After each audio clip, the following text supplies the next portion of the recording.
Балдарга биз сен баарынан сонунсуң деген сөздү айтпашыбыз керек экен да.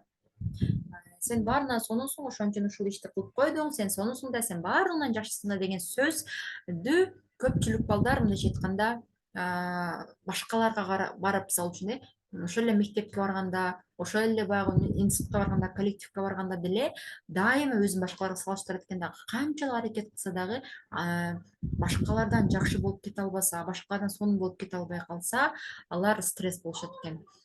Бул сөзүбүз менен балдарды сындырып койгонубузду байкай калат экенбиз.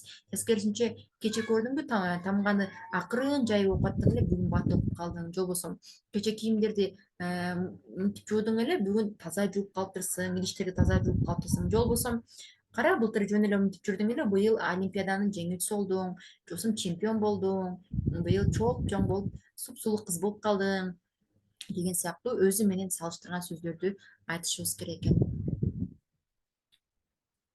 Эми ушул ыңгайлуу балдар кандай болуп мындай жашоодо кандай учурларга кабыл кылышы мүмкүн экен? Ыңгайлуу, тил алчаак балдар.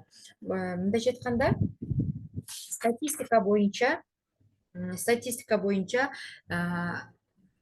уурдалган балдар көпчүлүгү ошол ыңгайлуу тил алчаак балдар уурдалышат экен. Анткени чоңдордун тилин алыш керек, чоңдордун айтканын кылыш керек деп ишенишет экен дагы, алар баягы бала уурдаган кишилерге колго түшүп калышат экен.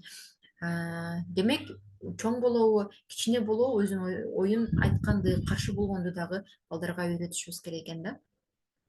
Андан тышкары, мисалы үчүн көпчүлүк, мисалы үчүн айылдык студенттер делике, айылда өскөн кыздар, жигиттер шаарга барганда бузулуп кетет деп сөздөрдү көп айтышат да. Булар кандай экен? Анткени апалар ар дайым балдарынын кадамын башкарып, көзөмөлдөп тургандыктан, алар чоң жашоого барганда эркиндик мына ушундай болот экен да деп, алар эркиндигин туура колдонууну билбей калышат экен да. Мындайча айтканда, өзүн колго ала албай, эркин сезимдерин башкара албай, ошол жаман топко, жаман чөйрөгө кошулуп кеткен, же болбосо моралдык жактан бузулуп кеткен, жүрүм туруму бузулган абалга ушул ыңгайлуу тил алчаак тарбиянын кесепетинен туш болушат экен. Албетте, булар чоңдорго каршы айта алышпайт. Мисалы үчүн,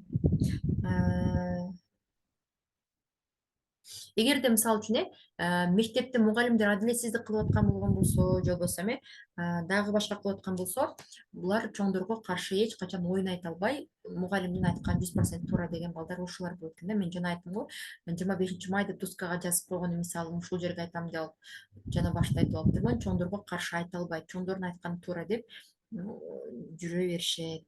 Андан кийинги жеке жашоосу жок. Ыңгайлуу тил алчаак, мисалы үчүн кыз балдар турмушка чыккандан кийин жок болуп кетишет деп айтышат го психологдор. Бул деген жок болуп кетпейт. Өзүнүн жеке кызыкчылыгы жок, өзүнүн каалоолору жок, өзүнүн жашоосу жок, жоопкерчилик, өз ою, эркин ой жүгүртүүсү, өзүнүн тандоосу жок болгондуктан бүт баардык жашоосун күйөөсүнө буга чейин ата эненин колунда ыңгайлуу болгон болсо, турмушка чыккандан кийин күйөөсүнө ыңгайлуу боло баштайт экен дагы, күйөөсүнүн жашоосу менен жашап баштайт, күйөөсүнүн каалоолорун, максаттарын аткарышына жардам бере баштайт дагы. Анан 40-50-ге чыкканда, балким 60-ка чыкканда, мен сен үчүн жашадым, сен үчүн өмүрүмдү арнадым деп, же болбосо балдарына мен силер үчүн өмүрүмдү арнадым, силер үчүн жашадым деп наалып кейип калышат экен. Же болбосо күйөөсүнөн кандайдыр бир жакшы эмес мамилени күткөндө, мен сен деп жашап жүрөмүн, сен үчүн өзүмдү эмнелер гана, сен үчүн баардыгына даяр болдум деп катуу жүрөгү ооруп капа болушат экен. Демек, ыңгайлуу тил алчаак балдарыбыз өзүнүн каалоолорун, өзүнүн кыялдарын дагы ишке ашырганга жөндөмсүз болуп калышат экен. Эгерде биздин балабыз, мисалы үчүн, кайсы бир ишти аткарып кой десе, жок мен апа кылбайм десе,